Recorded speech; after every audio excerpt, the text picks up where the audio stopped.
پاشا صاحب، بات یہ ہو رہی ہے کہ مخصوص نشستوں کا جو فیصلہ آئینی بینچ نے دیا ہے کہ 13 رکنی ججز کا فیصلہ 8 رکنی جو ججز تھے انہوں نے پہلے اور فیصلہ دیا تھا، اب 7 جو ججز ہیں انہوں نے اس فیصلے کو ختم کیا اور پشاور ہائی کورٹ کے فیصلے کو بحال کیا۔ مسئلہ یہاں پہ میتھمیٹکس کا آ چکا ہے، ایکویشن کا آ چکا ہے۔ یہ جو 26ویں آئینی ترمیم ہوئی تھی، کیا اس کے بعد یہ نمبر اور یہ ایکویشن میٹر کرتی ہے؟ بسم اللہ الرحمن الرحیم۔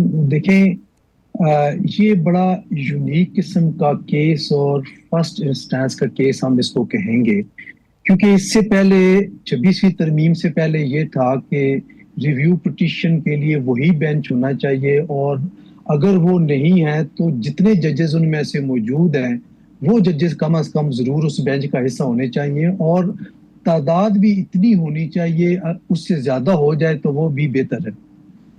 ان دا مین ٹائم 26ویں ترمیم آ گئی اور اس میں کانسٹیٹیوشنل بینچ کی تشکیل ہو گئی۔ اب جو کانسٹیٹیوشنل بینچ جب بنا تو اس کا جو فل بینچ انہوں نے پہلے بنایا، اور آپ کو یاد ہوگا کہ جب یہ سٹارٹ ہوئی تو 2 معزز جج صاحبان نے، جس میں جسٹس عائشہ ملک اور جسٹس عقیل عباسی صاحب، انہوں نے آؤٹ رائٹلی یہ ریویو پٹیشنز ڈسمس کر دی اور وہ بینچ سے علیحدہ ہو گئے۔ پھر یہ ہوا کہ ایک اور معزز جج صاحب نے جس دن فیصلہ ہونا تھا اس دن پہلے ہی وہ ریکیوز کر دیا کہ احمد خان صاحب نے مجھ پہ اعتراض کیا تو لہٰذا میں اس بینچ کا حصہ نہیں رہنا چاہتا۔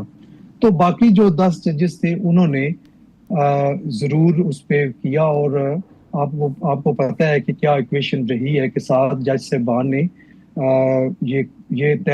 یہ قرار دیا کہ ریویو پٹیشن جو ہے وہ منظور ہے۔ اب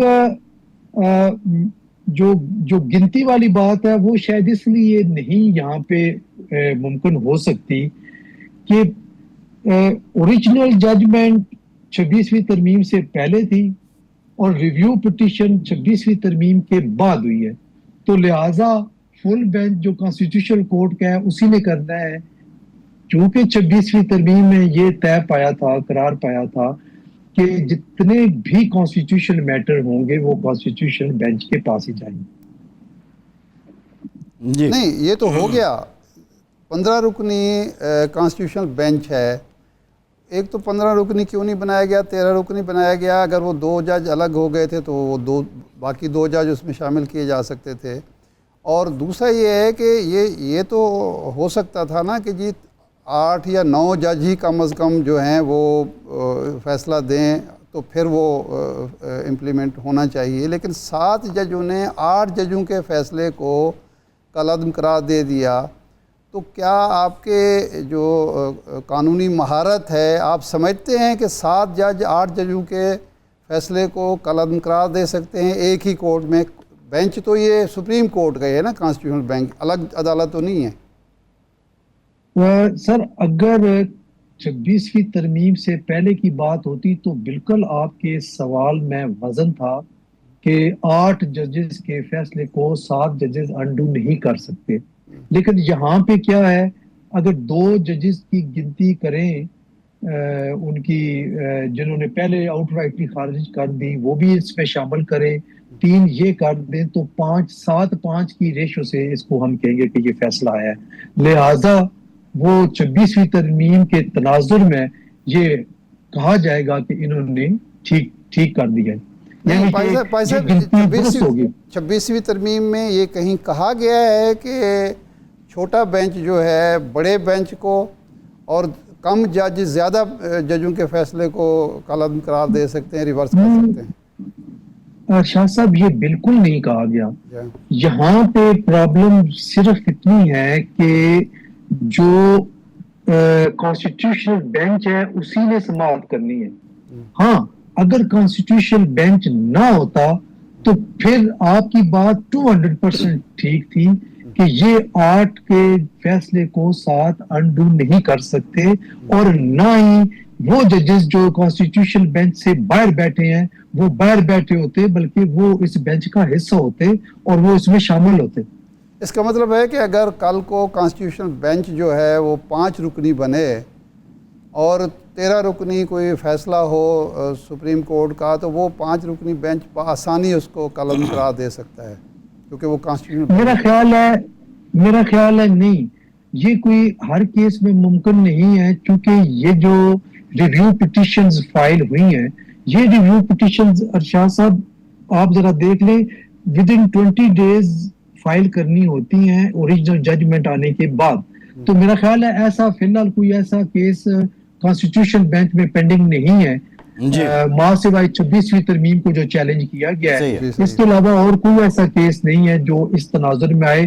تبھی میں نے کہا تھا کہ فرسٹ انسٹانس کا کیس ہے. آگے چلتے ہیں. یہ فرمائیں کہ اب 27ویں ترمیم کی بازگشت سنائی دے رہی ہے، بلکہ اسلام آباد ہائی کورٹ کے تو جو صدر ہیں انہوں نے کہا بھی کہ ہم اس کی حمایت کریں گے. تو 27ویں ترمیم جو آ رہی ہے، بازگشت سنائی دے رہی ہے، آپ سمجھتے ہیں کہ اس وقت ضرورت ہے 27ویں ترمیم کی؟ ہاں دیکھیں، اب تو پارلیمان کی جو حیت بن گئی ہے وہ 27ویں کیا 28ویں بھی کر سکتے ہیں.